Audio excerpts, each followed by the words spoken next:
I wouldn't want to either, but I have to assume they have insurance, right? Our monthly fee might go up tremendously, but you know. All right, hello, everybody. My name is Candy, and I'm going to just tell you a few quick things about myself, and then we can just talk about, you guys can introduce yourselves. I would appreciate it. So I have been a licensed real estate agent since 2014. I got into this business because, I am primarily a real estate investor and a landlord. Since then, I have done some sales, I've done some new construction. But primarily when I've been in production, it has been to help renters and landlords. Now I'm no longer in production. I am the operations side for a small team here within the office. They handle sales, but they're also a big investment firm. So that's one of the pieces that I'm heavy on as well in the team. Want to start? Name, how long you've been at the brokerage, any production, why you're here. My name is Tavon Johnson. I signed with Keller Williams July the 21st.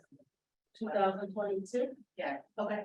and then my dad passed away, so I stopped. I just came back January like 20 or something like that. And I've just been training. Haven't really done anything, but I just got my first listing. Congratulations. Okay. My name is Shane. I've been a real estate agent since November 2022, and I've been with Keller Williams. I'm also a physical therapist. I'm trying to put more time into real estate, and that's I'm full time, and I'm also more inclined for investor deals like rental portfolio for myself as well as other people. And I haven't done any transactions yet, but I have a closing from the tomorrow. Congratulations. Big deal. Yeah. My name is Marcia. I have been at Keller Williams probably about 9 months. And I'm just here getting as much training as possible. So I can be successful. Awesome. Okay, so. A lot of agents, I think, in this office, and of course, I can't speak for many, but just kind of being in training over the years, kind of hearing how a lot of top solo agents and also agents on teams kind of treat rentals, right? You may hear a lot of people say it's not the best use of their time, it's a time waster, right? You doing a lot of the same work, but you can work for buyers and sellers and make more money, right? You'll see sometimes a lot in the group, people say, I have a rental coming up, you want the leads, you know, so I have found that rentals, especially when you're in a shifting market, right, is what can keep you alive in your business, right? So sometimes dual career is not as worrisome maybe because they're still getting income in, but for those of us who are full-time head and we're looking to transition full-time into real estate, we have to keep the doors open in our business, right? And so while listings are down year over year right now in this market center, in the state and nationwide, rentals is something that can sustain you. You can do 2, 3, 4 rentals a month easily, right? Either by finding the landlord or by working with renters, right? I think you cut down on the time wasting. You're going to do your best by setting boundaries or both. Okay, make sense? Okay. So let me just show you some of the stats for the counties in Maryland so that you don't think I'm just speaking to speak.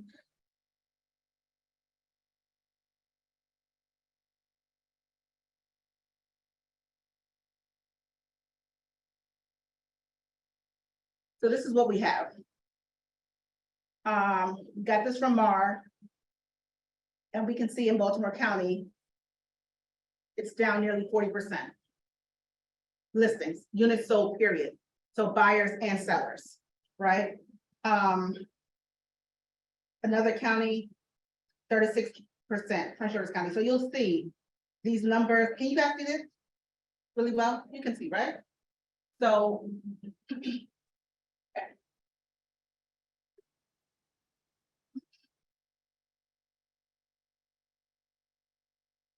y'all come out of this? You just click on the other screen. Perfect, thanks.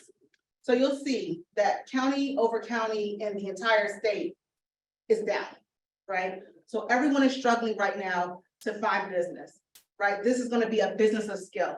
And so while you're new and you're practicing and getting acclimated as to what to say in listening presentation, say in buyer presentation, you can practice on landlords and renters. Because what's the worst that's gonna happen? Right? Okay. So let's divvy this up between renters and landlords.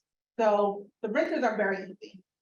My recommendation, and I suggest we do this by the end of the class, is you go on Bright. You know that the brokerages listings, as long as you give the agent permission, you can market them, right? You can ask to do open houses for them. You can ask to get the leads for them. And most of the agents are gonna say, for rentals, they're gonna say, no problem whatsoever, right? So you have to decide based on where you live, where you're looking to commute, also price point, what you're looking, where you would want to have a listing, okay? My recommendation is to actually email the agent, introduce yourself, let them know what you're trying to do, see if they'd be willing to share their leads with you. So you can do everybody, right? But obviously those at the higher price point may be more reluctant to share, right? But it's still worth the ask, okay? So let's take an example.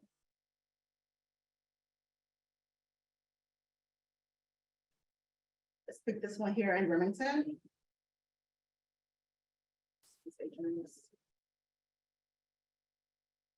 Okay, so we have this property in Huntington, 2200. No co-listing agent on here, I don't see. So send an email, send a text. Hey Adina, my name is Candy. I'm just looking to drum up additional business. Would it be a problem if I hosted some open houses for your rental, right? And also got the rental leads that came in, you know, from the syndication, right? Let's say Adina says yes, great. So she should be, in theory, when you're hosting your open house, you have your sign-in sheet, you get your people from there. And in theory, she should be forwarding you emails for leads that she's getting from all over the place for this rental listing, right? So as the leads come in, everyone has a CRM that they're using, right? Yeah? I can bring my laptop. No, you don't need it, but you have, and you're using your CRM, right? Yeah, man. You're using Command. Which one are you using? Command. Command, and are you using Command too? Okay, great. So as the lead comes in real time, they go into Command immediately, right?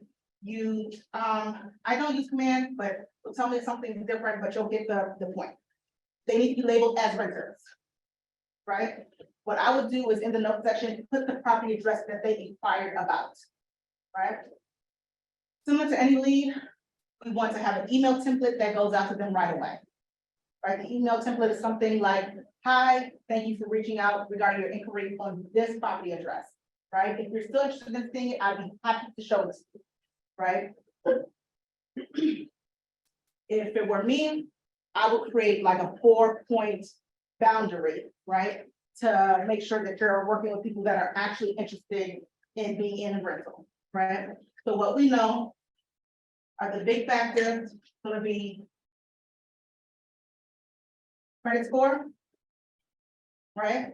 Me, you have to have a 520 or above for me to work with. Because otherwise, we're gonna just be spinning our wheels.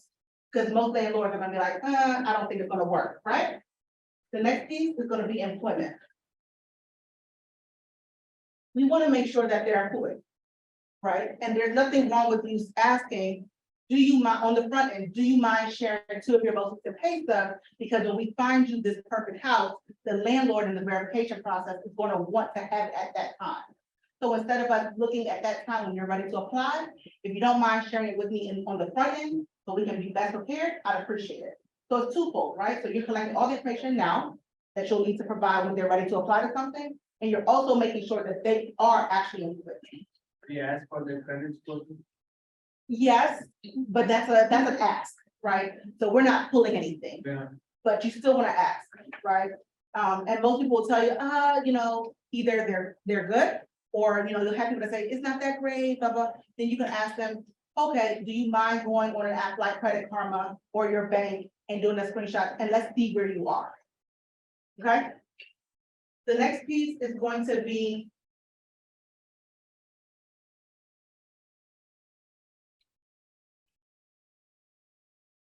landlord verification, right? So most landlords are gonna wanna make sure they've never been evicted, that they're current on their rent, right? And there's no issues around there, right? So those are questions you need to ask on the front end. I put that in my first email, right? Have you ever been evicted? Are you current on your current rent? Are there any issues with your current landlord? We want to be able to extract as much information on the front end as possible, okay? So that's the email that goes out. It's a template created one time and you're set. You never have to send something different again, okay? At the same time, the next thing we're gonna do is we're gonna send them a text message, right? Thank you for your inquiry. I just sent you an email. I'd be happy to work with you and show you this property or any other property that may fit your needs, right? So that's there. The third thing is a phone call. Typically, they don't answer on the phone call, but you still put it out there. So the next thing I do before they even respond to my email, right, is because you're still gonna build a pipeline here, right? These are future renters, these are potential future home buyers, right? We're gonna put them on a search. I think you can do it via commands. If you can't figure it out on command, you can even do it through Write. You wanna put them on something similar to what they inquired about. So I bookmarked the beds and the bathrooms. So if this is a 3-1. In my search, I'll be looking at a 2-4 on the bedroom count, right? And a 1 to 2 on the bathroom count. You put the range. Yep. And then on the actual rent, I book in $500, right? So you're capturing them on the lower end as well as in the event that they have more room in their budget on the higher ends. Okay. So then that's the big piece. You're gonna, so as people respond, if they respond, you can decide if it's a good fit for you. Okay. The other thing you're gonna do with the agent's permission, you're gonna create a crisis ad. In your crisis ad, make sure you're putting something in there. Please be aware of scammers. I will never ask you for a deposit upfront, you know, all of those things, right? Because Craigslist is like scam central, right? And you also, I don't know if you can do it through command, you should be able to, we want to do a landing page. Okay, and you can boost your landing page so that people can put their eyes on it. That's also something that if you're active on social media, those are things you can drop in community groups without looking super spammy. Okay, so the goal is to get you as many leads as possible. Okay, that's how we do renters. Typically, I'm getting, depending on how well the listing is presented, you can get anywhere between 20 and 60 leads. Okay, so you would find the one renter, and then hopefully you'll have 5 or 6 that you can actively work with as well. Now, when you have somebody who, okay, so when you find people that you want to work with, I highly recommend that you have a consultation with them. It is not as exhaustive as the buyer presentation, but you still want to be in a professional setting, right? So I still want to meet with people for safety reasons, right? And then I also want them to be signing, understanding who real estate agents represent paperwork, right? That's the best protection we have to make sure that they understand that you guys are in a working relationship together, right? Before they go out looking at other stuff, to come to you first. Okay. Okay. Any other questions about this? And so we don't get that buyer and agency representation. Don't need the buyer agency or the listing agreement. The buyer agent, the agency representation, like for the buyer, we get the buyer and the agent. So understanding who real estate agents represent, And they're two different contracts. yeah, but you can get away with understanding who real estate agents represent. You don't. For compliance, you don't. To go out and get permission from a cooperating agent, you don't. If you like, it also depends. If they say, hey, I wanna be able to buy it here, I'm looking for something right now in the interim, if you wanna be able to feel comfortable locking them in as a buyer, then feel free. You know what I'm saying? For landlords, that's different. Landlords, you want them to sign the listing paperwork. Okay. Any other questions about this piece here?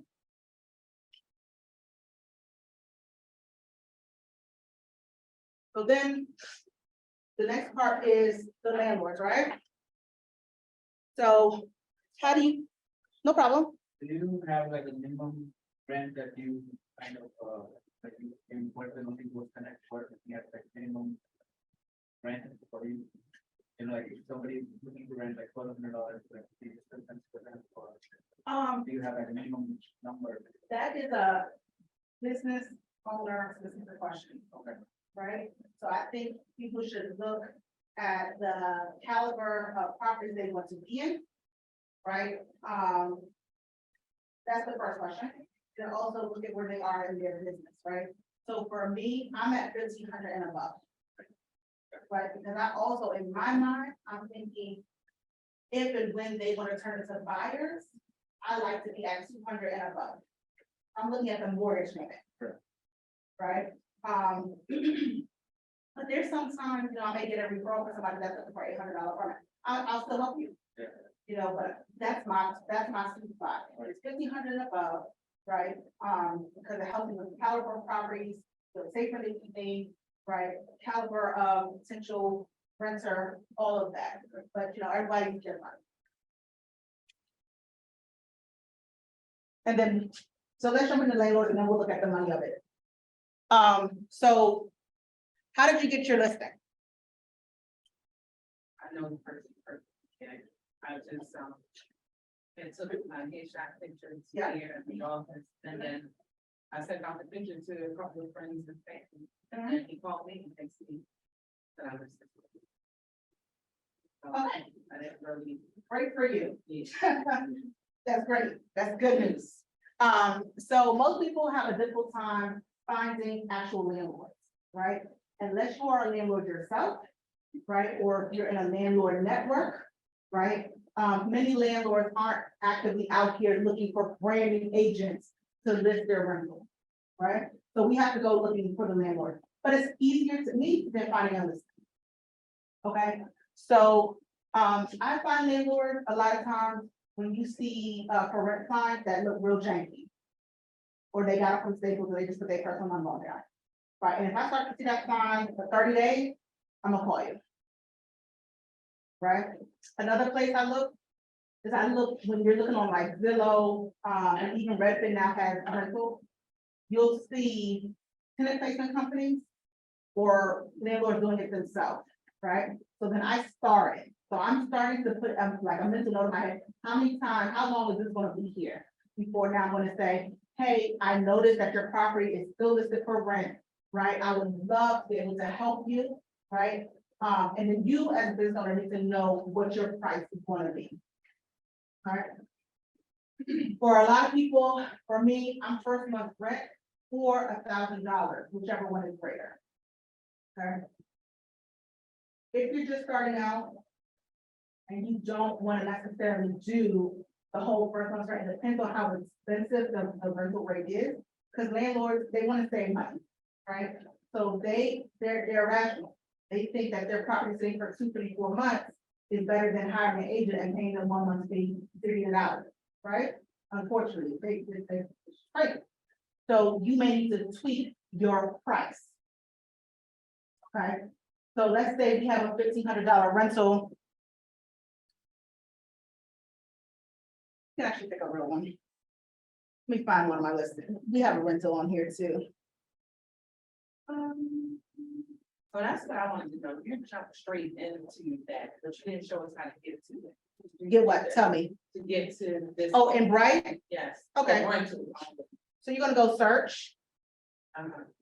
You're gonna go to residential lease. Okay. You're gonna come down here to list office code. You might want to take that note. We're KWR 25. The office currently has 13 rentals. And what was it, listing code? Yeah. KWR I got that 25. part. Yeah, you're gonna go to listing code.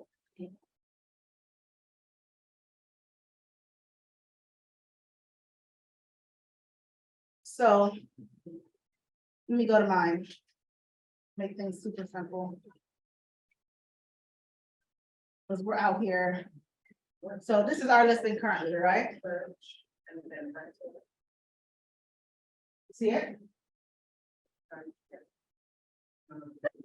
Go to residential lease. Go all the way to the bottom. Keep going. Go to the additional information field. Go to add. You see in there, why does it look like that? Do you see listing code in there? Anything go down to L?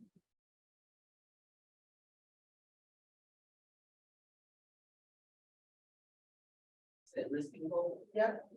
That's- There you go, list office code.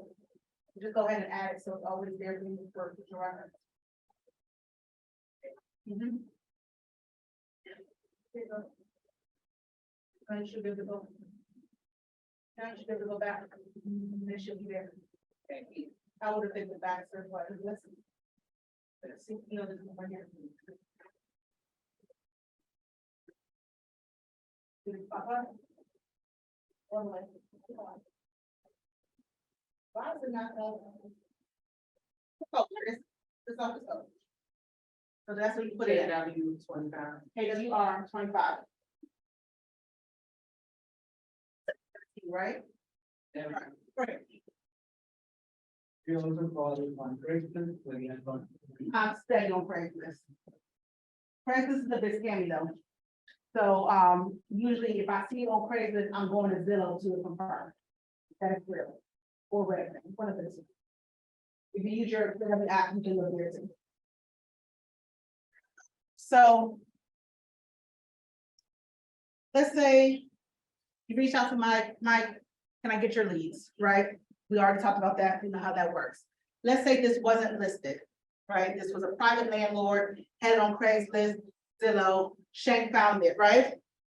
So you're reaching out to this agent. You see that this owner has had it on the market for 60 days trying to get rid of it. It's obviously either priced too high or the house looks like terrible, right?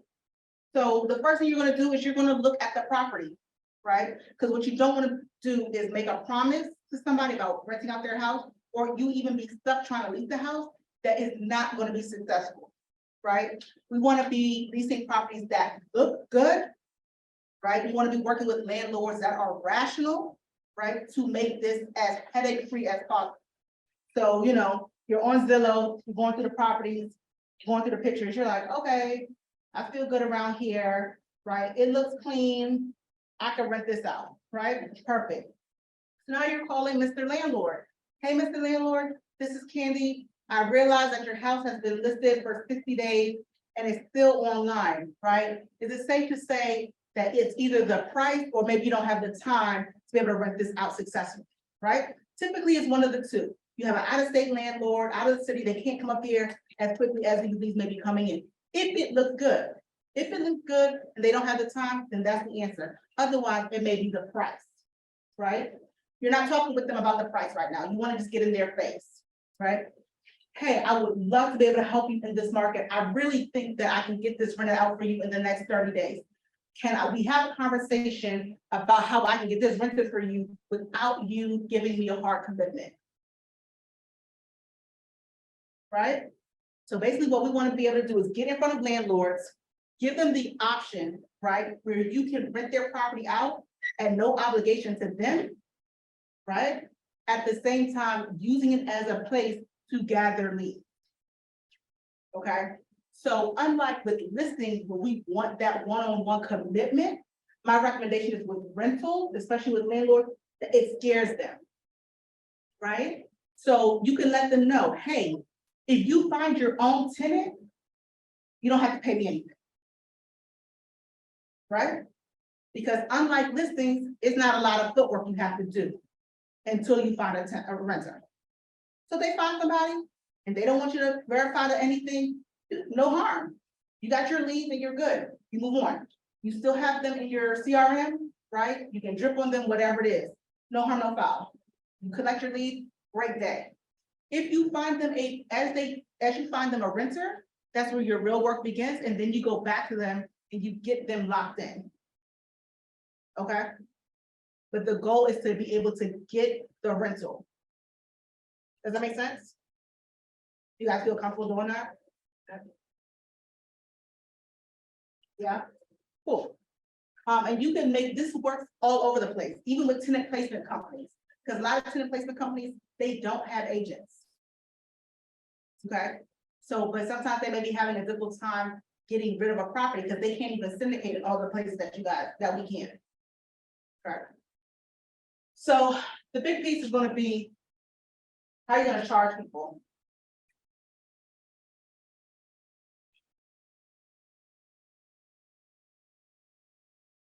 And I have another question. That's the Besides, way.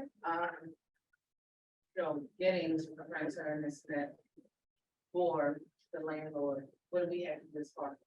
I will talk to you about why. Okay, That's the very last. It's not hard. okay. Much easier than a buyer or a seller. So I like to work backwards in my business, right? Like I like to know what I need to earn monthly for this to make sense and make it a best use of my time, right? Yes. So personally, let's say you want to net. Don't let me start messing with y'all. Let's say GCI wise. Yeah, GCI wise, and you guys all know what GCI is, right? Let's say as first, you have a goal for the year? Not necessarily. You have a goal for the year, a money goal? GCI goal? So annual GCI, right? For Shank. Is 100,000. You know how many buyers and sellers you want to work with this year? To help you get to that goal? I haven't calculated that. You need to do that, okay? I recommend you do that too. You have to be able to work backwards or we're just playing, right? So 100,000, right? In our business, our average commission check right now, $7,500 per transaction. Okay? So let's say that's your number right now, right? So if the average is 7,500, you're gonna need to do 10 in order to get to about 80, right? So let's say Shane needs 10 buyers and sellers to get to 75,000.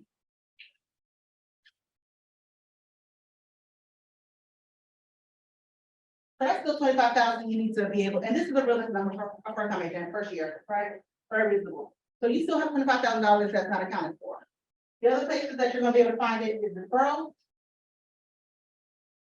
outgoing and incoming, right? So you know that your people should be reaching out to you whenever they want to make a move, right? You know that.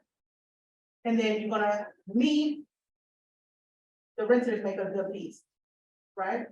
So let's say you couldn't do 15 here, which is plausible. That's 2 to 3 referrals on the year, either received or outgoing, right? And then what is this, 10,000 remaining? So if that's what you need to do in renters, right? Now we know what we can do on an annual basis, right? So if you want to spread it out and make it kind of easy for you, then you know you need to earn 1,000 in GCI every month from a renter. Super easy. Okay. So if you look at Wall Street, you follow my model, I'm 1 month rent or $1,000, whichever is greater. If it's a landlord that was referred to you, that's a very easy number, right? If it's a landlord that just happened to find you on your website or through your advertising, that's a very easy commission structure, very common, no problem. Most people are going to agree with you, right?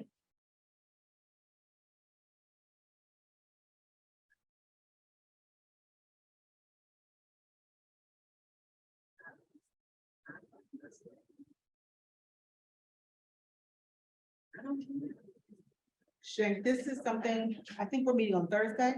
Let's flesh that out for you, on whichever day, you're on the calendar. Let's make sure we do that for you. Because it's about to be important too. So very typical landlords, they're going to be accustomed to the commission structure. I'm telling you right now, it will not be a surprise. If you're trying to do the okey doke, like I'm telling you to get more people in your bucket, you have to figure what's the least amount that you're willing to work for where it makes sense, right? So let's round it up to 1,400, or she was 1,400. You gotta know your business, you have to know your business too, Shank, right? I'm not working for less than $1,000, right? Because in the event that there's a co-op agent on the other side, you still gotta pay somebody else a little bit of money too, right? So, less than $1,000, I'm not working. If you can't do $1,000, if you don't see my value at $1,000, then we're not a good fit, right? But if you're finding multi-units that are $1,000 a piece, they're not gonna mind parting with $1,000. You understand what I'm saying? That's gonna be the cheapest that they probably ever found talking to an agent. Because most people want first month rent on each unit. Okay, so you're coming in at $1,000 less than what they've heard anywhere else. Okay, but it don't matter because you're doing the same work for one. I like multi-units, personally, okay? So, me, you also have to decide how much you're willing to pay a co-op agent. Set the rate and forget it, right? Don't rack your mind as to, well, on this price, I'm gonna do 30%, this price, I'm gonna do 40%. I do 50% because I want to get it rented, right? Even if I don't find the renter myself, my job is to get as many people into my phone as possible, and then my secondary job is to get this property rented, right? So I wanna put it on MLS, I want it to be open to everybody coming in there and looking at the property, right? So I do 50%. I want to encourage agents to take their people to look at this property. You know what I'm saying? But again, you have to look at your money. So are you willing to work for a net of $500? If you're willing to work for a net of $500, that means you need 2 people a month, 2 landlords to get $1,000. Make sense? Yeah, but still, it ain't even a whole thousand, you gotta pay them for commission off of that too. But that's minimum. Okay. If you start looking, and that's why finding your criteria makes the most sense. You know what I'm saying? You say you don't go over under 1,500. Me, I don't. Yeah, me, I will not. Yeah. So that's the math of it. So when you're putting it in bright, you have that in mind. When you're doing your 411, you have that in mind. When you're going to your coach, you have this in mind. My recommendation is she aiming for 2 landlords and 2 renters a month.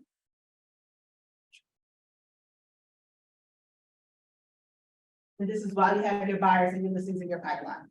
Just kind of like the steady money in your pocket. Any questions thus far? I also recommend, if you happen to get the listing sign for the landlord, get your sign in the yard, whether it's a city sign or a stake. Okay? A lot of times people don't do that and you're missing out on advertising for yourself. Okay. So marketing efforts. So we talked about the renters, they're kind of done for right now. If you happen to get a landlord, where are we putting all this information? What are we doing to get the information out there? Find a renter, to get leads. So we're doing on MLS. That's the very first thing. You know, it's syndicated everywhere. So you're gonna be getting emails from leads from all over the place, right? So just be on the lookout for that in your inbox. Where else are we doing it? What does that look like?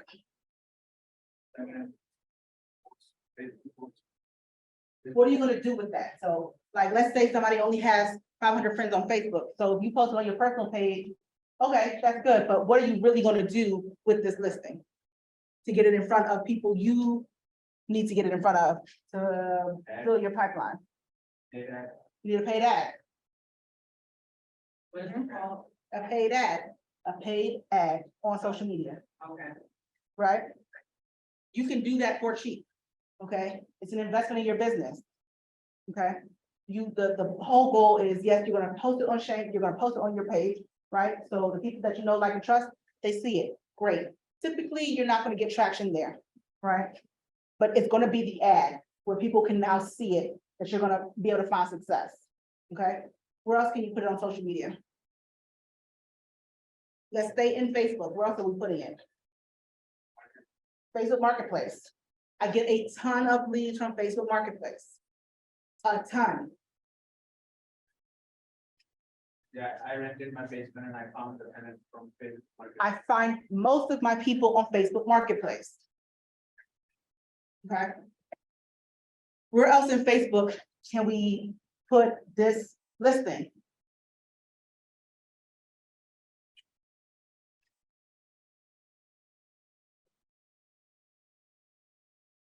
Are you an active Facebook user? That's why I came. You're gonna need to get Facebook active user. There's no other platform for Facebook. Okay. Community groups. Okay, there's one prominent one for Baltimore City property for rent. I mean, it is basically saying, put my stuff online so that people can find it. Right? That's why it's important to actually have a landing page. So that when people are clicking on your stuff, they're seeing the professional photos, they're seeing your information, right? So that when they hit it, they raise their hand that they're interested, they look at your information. Right, so that when you're engaging with them, it's not spammy, right? They're reaching out to you. Make sure you're collecting their name, their number, their email address. You're putting these people in your CRM right away. You're engaging with them right away. Any community page where it says anything properties for rent, you're dropping your landing page, and not just once. Right? These are typically groups that have thousands of members. So people aren't seeing it all the time, right? Do it every single Monday or whatever day is in your calendar to do something of that activity every single week. You're dropping it in there. You're getting new people. You get what I'm saying? So that's how we're getting the leads for the property.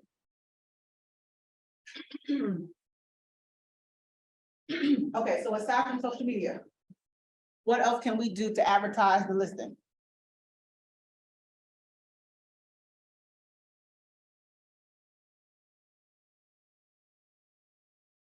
Said some of them before.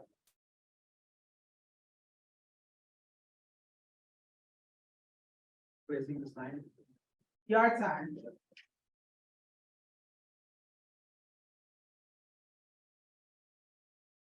Make sure your yard sign has your name. Make sure it has your number. Make sure it has at least another way to contact you aside from your phone number.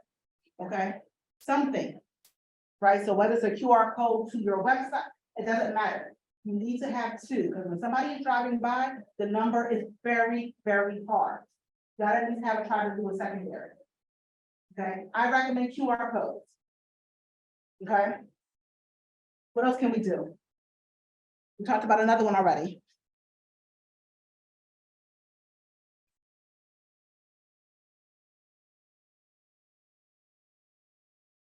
Refresh this ad every single week. You can't set it and forget it. That's not how Craigslist works.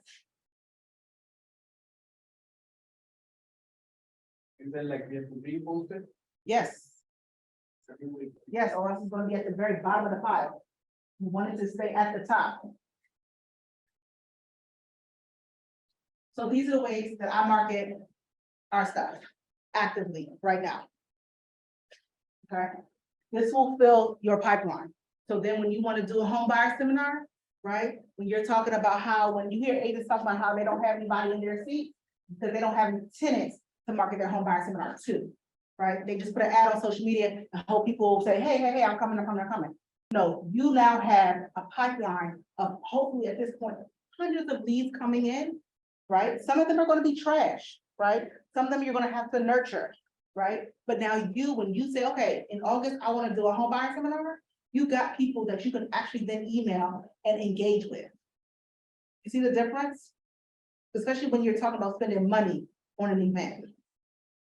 Okay?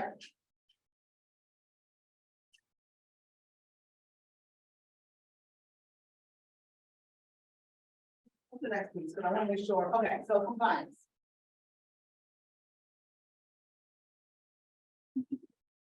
Super easy. we'll deal with Baltimore City, right? I'm gonna say this.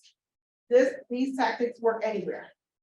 You can be in Anne Arundel County, you can be in Prince George's County, you can be anywhere, right? Once you realize what you want your price point to be and all that stuff, right? Or where you live, whatever.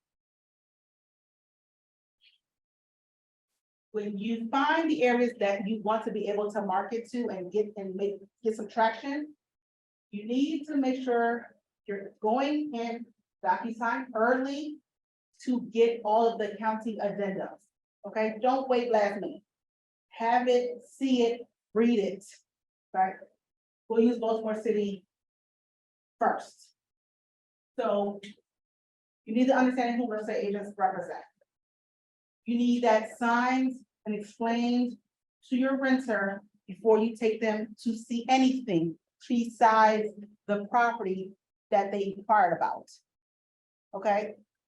If somebody, Shane, if you spoke to Mike and you are gonna get the leads from here, you don't need it for them to see Ward Street.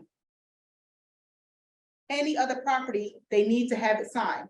Otherwise, you may not get paid. Okay? The reason I say that is because if you're connected with the listing agent, the listing, you know you're gonna get paid. Okay, and if somebody in this office screws you, then that's a conversation with Doug, right? But we're not protected with with people outside. Okay? So we have that.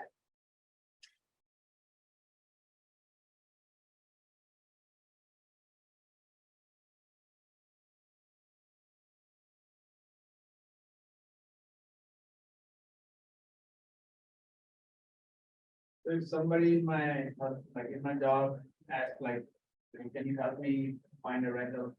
And If then you're who? somebody from my other job. Yeah. Like, can I help you find a rental? Do I have to get him signed this way? Yeah. Before I show them? I would.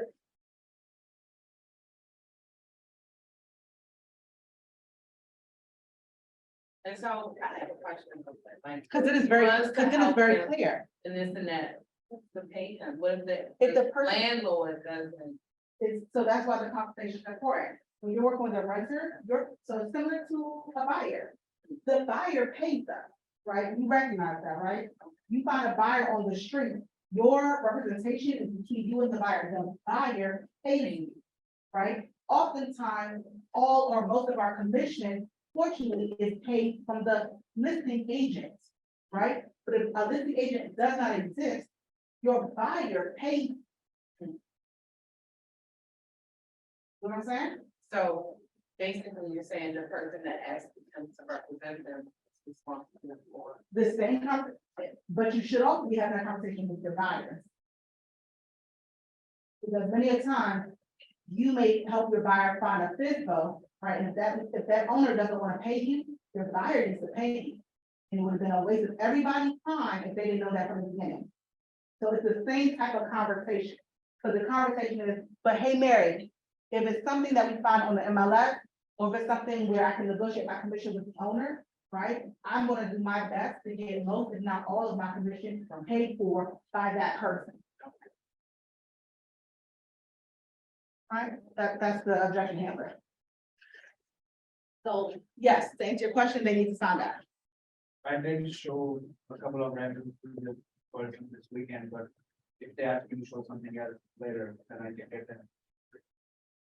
I mean, at this point, you're gonna need it regardless for compliance, so find the best way to put that in there. But I highly recommend you're having conversation with your rental clients. Okay? So that's for renters. For landlords, right? We're doing the listing paperwork. The full listing, like that 3 or 4 or 5 page document, they're signing that. Right? Now, and that's if somebody you know, like, and trust, or a landlord reaches out and say, hey, I need to list my house, right, this rental. If we're doing the okey doke where we're giving them no obligation, you don't have them sign that right away, right? You wait until you have, somebody who is applying to their property. Okay, This for, this form goes to every renter that you decide to work with. I'm talking about landlords. Yeah. Right? If you have a landlord that comes out to you and says, I want you to list my rental, you do the listing paperwork, right? That agreement. If we're doing the okey doke, where we're just working to get leads and the secondary thing is to get their place rented, I don't recommend presenting them with that paperwork right away. Interesting. Right, you present it once you have, gotten them a potential renter, right? And now you're saying, I'm doing my job, can you please review this and sign this, blah, blah, blah, this is my fee. Until then, you just have like verbal agreement. Until you have a. It's I call it a no obligation. A no obligation. You're not, you don't represent them, you're doing them a favor, putting it in the MLS, you're working to get rent, get leads. So you just have a verbal agreement that I will try to get a renter for you. Yep. If you find your own renter, you don't have to pay anything, but if I get a renter, then you have to sign the paperwork. Okay. So then for landlords, you know the list, so you guys know the listing document I'm talking about, right? Okay. So that's the big step on the compliance. Now, when you have a renter, they've applied, landlord has agreed to rent to them, right? Okay, pause. Baltimore City. Once they sign the agreement, Baltimore City, you guys know about lead paint. You definitely need to know, that you're the listing. There's an- Look up the lead paint rule. What's the year? What's it?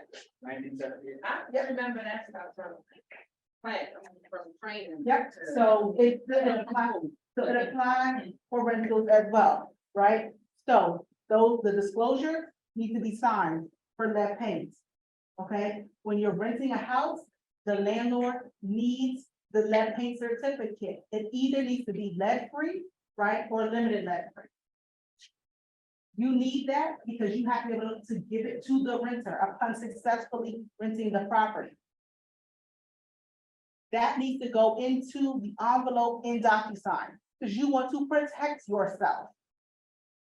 Okay?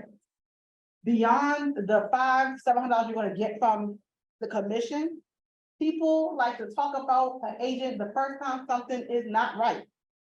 So it goes in the envelope and it stays there. Lead paint certificate along with the signed disclosure for the lead. Okay? In Baltimore City, landlords also have to register their property annually with the city. You should be getting a printed paid receipt of that registration. You should not be renting a property without that. That also goes in your envelope. You can have them sign at the bottom. Okay, That's for, we're talking about Baltimore City specifically. no, but like, what about like owner occupied properties, like somebody renting their basement? If it is a legally zoned basement apartment, it needs to be registered with the city. Like, I was renting my basement. If it's a legally zoned basement apartment, like if it's legally zoned, if it's not legally zoned, you want to rent your apartment, you do whatever you want. The reason I'm telling you this right now is because when the landlord calls you and says, my tenant is behind on rent and I wish to support, and the judge is not giving me back my back money, because they think I didn't register my property, the landlord's looking at you. You understand? You know what I'm saying, right? But owner occupied, if you want to run it and see what you can do and make the best of it, then do that, because these are all costs. But that's what I'm saying, we want to work with legitimate, rational property owners who are serious about their business. Right, not slumlords, not people that's trying to sell the side, no, because people are, the agents get the brunt of the issue first. Now we're talking about bad reviews, now they're talking about you showing up in court on their behalf, talking to their lawyer, I've been through all of it, it sucks. But $500, $700, $1,000 is not worth it, right? For Baltimore City, all the properties need to be. It's not just Baltimore City, we're just using Baltimore City as an example, but a lot of the counties requirements, it's just a different kind of, where is it, where do you get the registration? Okay. With Baltimore City, you also have to have an inspection done at your property. So a licensed inspector has to come out and do an inspection of the property. You want to make sure you also have that in your hand. So your landlord has to have a property register, the annually.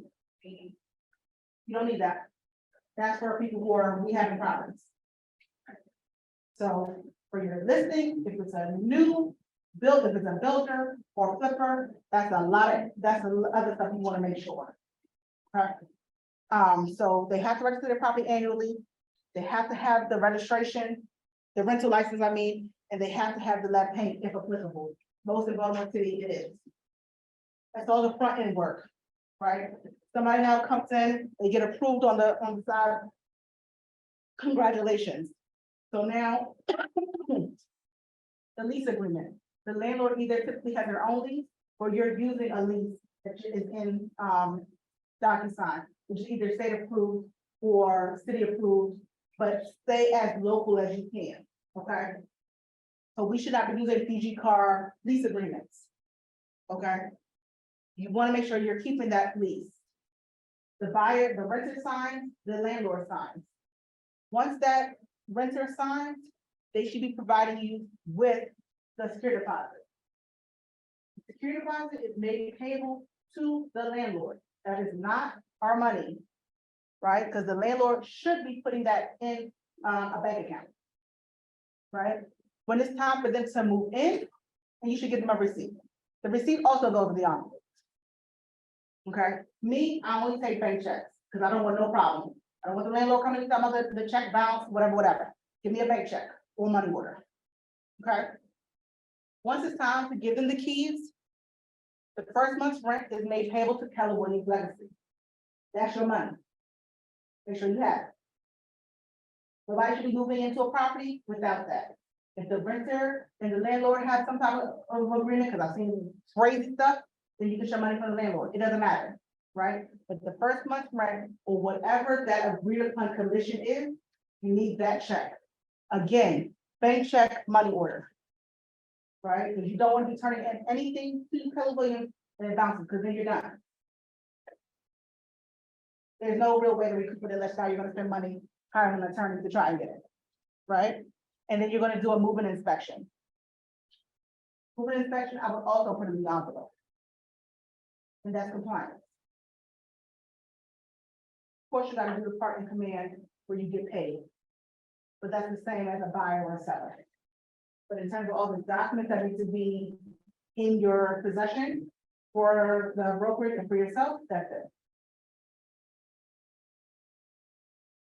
Any questions about that? Y'all good? It was clear, right? I think so. Right? We off camera probably. So, yeah, because we didn't get anybody, right? I know that they want to record, but it's just over too. We get in there early. People on, it's people on there. Oh, shit, I haven't been, oh my God. I didn't admit anybody, oh my God. Oh, you can. Sometimes it automatically. Oh my gosh, it's definitely, no, they've been in the waiting room. Oops. Sorry, guys, I didn't realize you guys were in the waiting room. I think it was recorded, so I'm gonna make sure that Zoe gets this information to you so that you can listen. And then I'm going to put my information in the chat, so that if you have any questions, you can email me or text me. I feel so bad.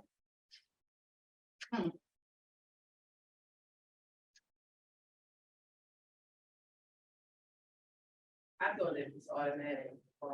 I be telling people I'm not the most tech savvy. I do the best I can, you know? And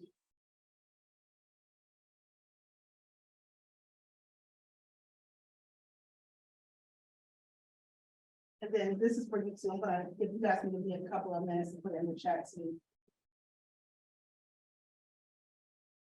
Even though Shane, you already have my email, but Yeah. if you email me or text me, the first thing you should put is probably like, rental question. So It's that, my first time seeing you, so you're always in the office? no, Okay. not at all. Sometimes I'm around. Be calling you about this. Yeah, like I'm always available, if you see that I don't answer, which is plausible, because I'm oftentimes in, meetings or something, if you text me, I will respond. Text is the easiest, right? I feel really bad. And then at 2 o'clock, we'll jump off. But the assignment, if I was to give an assignment back in my teaching days, I would say find your top 5 rental listings and email the agents today. Email and text them today. Right? Because like, that's what we're here for, right? And this is the stuff that's gonna practice for when you have that $500,000 listing, right? These are the ways to get the practice on the presentation. These are the ways to practice on showing properties, right? And getting things to the finish line, right? While still making money. Okay? I don't know where you guys live, so I don't know what's the best option, but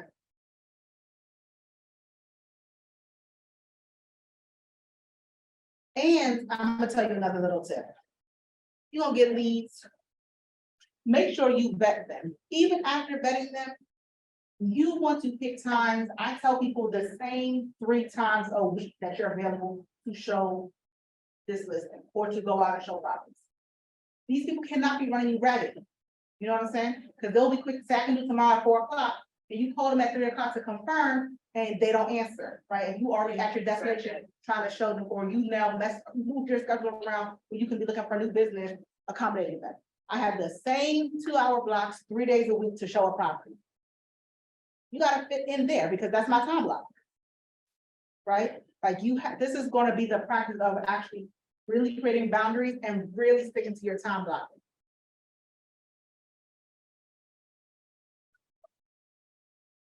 Me, I would go after a listing like this. Right, I'm looking at it. It's very easy. I like the price, right? You're gonna get qualified leads, right? For people that can buy a house, right? Now, obviously, when we talk about time, this agent, you have to be very careful because it's not your listing, right? So you may not get paid unless you find the renter. But when we talk about quality leads, better quality, right? At 2,600, it ain't just everybody. No, they probably look for like vouchers and stuff like that. And which is fine, Yeah. you know? So, but I tell people lead first, then renting the property secondary. Especially if you're using somebody else's listing. When you have your own listing, that's different. But when you're using somebody else's, we are looking for leads. And I love working with voucher clients, because I get to sit on my phone and call landlords all day. Do you accept it? Do you accept it? Do you accept it? Right? And then I can go out. Those are people that have a timeline in which they can move. I don't know if you've ever worked with people with vouchers, right? But it's not unlimited time, right? They're literally probably looking for something in 30 to 90 days. You can do most of your work from your phone. Because a lot of people still don't understand that you can't discriminate against based on source of income. I'm not here to be anybody's teacher, but you can ask questions to your landlords on the phone. That was like a question I had, not. They don't necessarily understand. income, but like, a lot of, they want a certain credit score, and I'm just going. Well, that's the way, okay, so because now source of income is a protected class, right? There's other ways that landlords are denying voucher holders, right? Which is why I do a lot of that on the front end. I call and I make sure that they are open and willing to accept voucher holders. Because they have to, they can't say you can't apply. There is no more, this landlord doesn't accept vouchers, like, that's discriminatory, right? But you still want to make sure it's the best use of your time. But in Prince George's County, people should be willing to accept vouchers all the time. Baltimore City is very hard, because the rules are very different, like, it's a lot of very particular rules. But in Prince George's County, much easier. Any other questions? This is a lot. Okay, folks online, I'm so sorry. I'll give you my information. Please reach out to me, reach out to Zoe. For the recording. I'm sorry. Bye-bye. Oh, shoot, that's the start. Jesus help me. Thank you, Candy. How do I do this? Bye-bye. I think you just close the window. Really? It says stop. So let me stop share first, Mhm. right? And then, oh, okay, and